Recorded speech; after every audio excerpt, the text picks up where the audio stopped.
My YouTube people, I've not forgotten you. Honestly, I have started a podcast, as you can see from this little guy over here. I have made an episode called, Good Girl No Dey Pay. Today I'm recording an episode on overcoming the cycle of divorce, breaking the cycle of divorce, and features a really heartbreaking story. I'm struggling with doing both podcast and video, so I'm just going to focus on podcast for today. But I wanted to loop you guys in so that you know what's happening and you can stay tuned with me and follow me on the podcast platforms. If you listen on Spotify, Apple Podcasts, Google Podcasts, I'm there at Dear Fopsy. Check me out. Give me a follow. If you've been here from YouTube, there's no way to really interact, but I'm going to put a poll there somewhere so you can tell me that you're from YouTube. Spread the word. It's a love and relationship podcast that helps you to know better so you can love better. The world would be a better place if all of us were happily in love and growing in relationships and honoring God and building helpful, fruitful, beautiful families.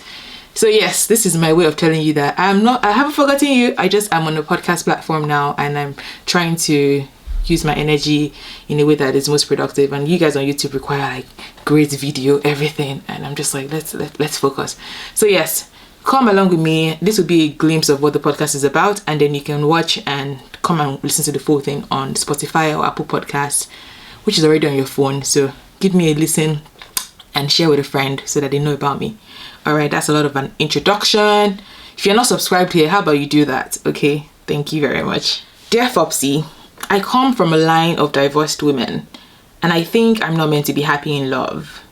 I'm 33, and I've been worried that if I ever get married, my relationship will end in a messy and bitter divorce. I'm engaged and getting married in 2024. So today we're talking about breaking the cycle of divorce, overcoming the pain and inherited legacy of a family full of divorce. This story was featured on Yahoo Live and it just really broke my heart, and I figured this is something that people are probably going through that we don't really get to talk about as much. As you read the story, it's really long, but I summarized it for you. You can hear the underlying sadness, the anxiety, and like the burden of having to carry something that you never chose. You didn't decide for your parents to get divorced, but now you're having to deal with all the experiences you gained from having not just your parents but their parents and their parents, literally, and your family, cousins, aunts, everybody's divorced. So it's a lot. Somehow she wants to still believe in love, but she's basically aware that something needs to change if she wants a change. And I really like that she's in that headspace, understanding that this is important. So let me just get into the story. It's a summarized version, but it gives you all the gist that you need to know. As a kid, I envisioned the perfect life for myself. But my great-grandmother, my grandmother, and mother have all been divorced. Since their final divorces, none of them ever remarried or dated anyone else. Well, with the exception of her mom, who got divorced twice and literally told her that she's closed her mind and her heart to the possibility of ever finding someone. I have siblings, and of the three of them, 2 ended their marriages in divorce. Every time a relationship ends, I sink deeper into believing that I really should be alone. Deep down, I know it's an irrational fear, but I cannot help but actually believe it. After meeting my fiancé, I've allowed myself to let go of this nagging feeling that this relationship won't work. When I'm not so in my head with my thoughts, I often think about my future children, if any, and how I hope they never even begin to feel this way. Till this feeling finally goes away, or till I finally learn to deal with this emotion, I have to contain and manage my thoughts. I actually will do you one better. You don't have to just contain and manage your thoughts. There are ways to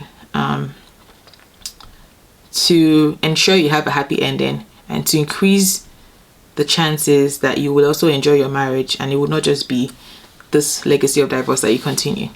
So let's get into it. So this is the kind of real deep-seated fear that we really don't hear as much about. People have feelings like this and they don't always process them. They just kind of shove them further down and sweep them under the carpet and think they will go away. So I really applaud your self-awareness and your ability to really think about how much we really are influenced by the way we grew up, by our upbringings. And you see that divorce is one of the many ways that our backgrounds shape us. There's so much that shapes us in how we are raised. But when you read the full letter, which I have done, like, you can really see that there's a lot of fear, but I'm afraid that you may also be operating in a self-fulfilling prophecy. Like, think about it. you're expecting your relationship, on one hand, you want your relationship to last, but you're also seeing that like you come from a family that divorces are prevalent, and you're kind of expecting that to happen. And there's a chance that because you're not confident that your relationship will last, you might start to act in ways that actually sabotage your relationship. But this doesn't have to be your story. You don't have to just, bear that sticker as I'm a child of divorce. You are more than a child of divorce. This doesn't have to be your story. And I already hear you talking about, if you have your future kids one day, this is not what you want to pass on to them. So you have the power to break this generational curse of divorce. First of all, I want to acknowledge that many of us have inherited a lot of dysfunction. And divorce is one of the many ways, but how about overly critical parents, and how that might have influenced how you see yourself, your self-esteem.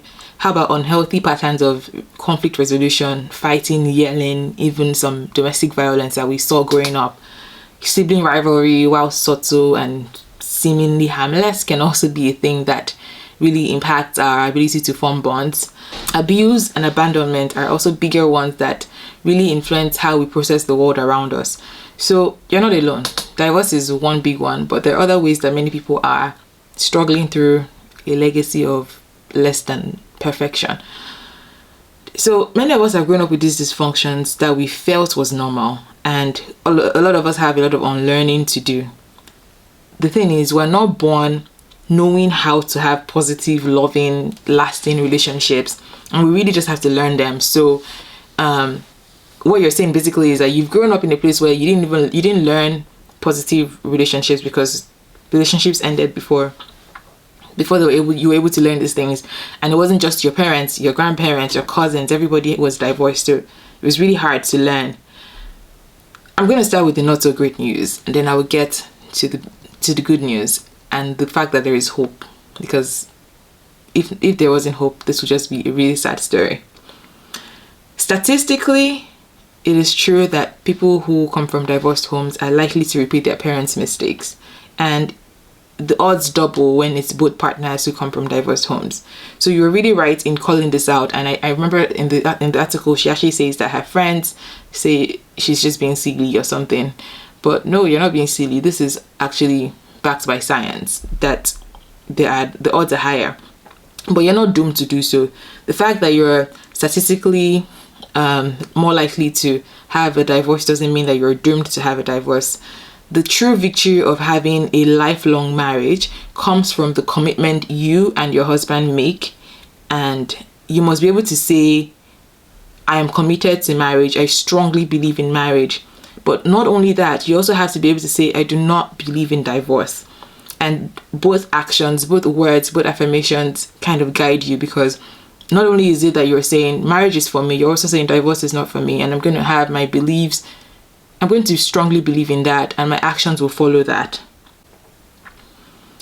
So let's get into this warped view of marriage that comes from having lived with a lot of divorce in the family. When you have dealt with a warped view of marriage, when you have inherited a legacy of people not staying, of unhealthy arguments, of men and women at odds, of marriage, first comes marriage, then comes kids, then comes divorce. Unknowingly, there are seeds and false ideas that your parents have planted in your head, and you really need to replace those ideas with the truth. And I strongly advise that the truth that you replace them be like biblical truths, because you need both wisdom, knowledge, but you also need power to overcome and break these curses. Which is why motivational speaking isn't enough. Your willpower is not enough. You need a power that is beyond you. You need daily help from the power of the Holy Spirit to navigate difficult days, to surpass your will on the days where your will is not enough. You could be having conflicts naturally, and just because when two imperfect people come together, there's just going to be conflict. But as somebody who has experienced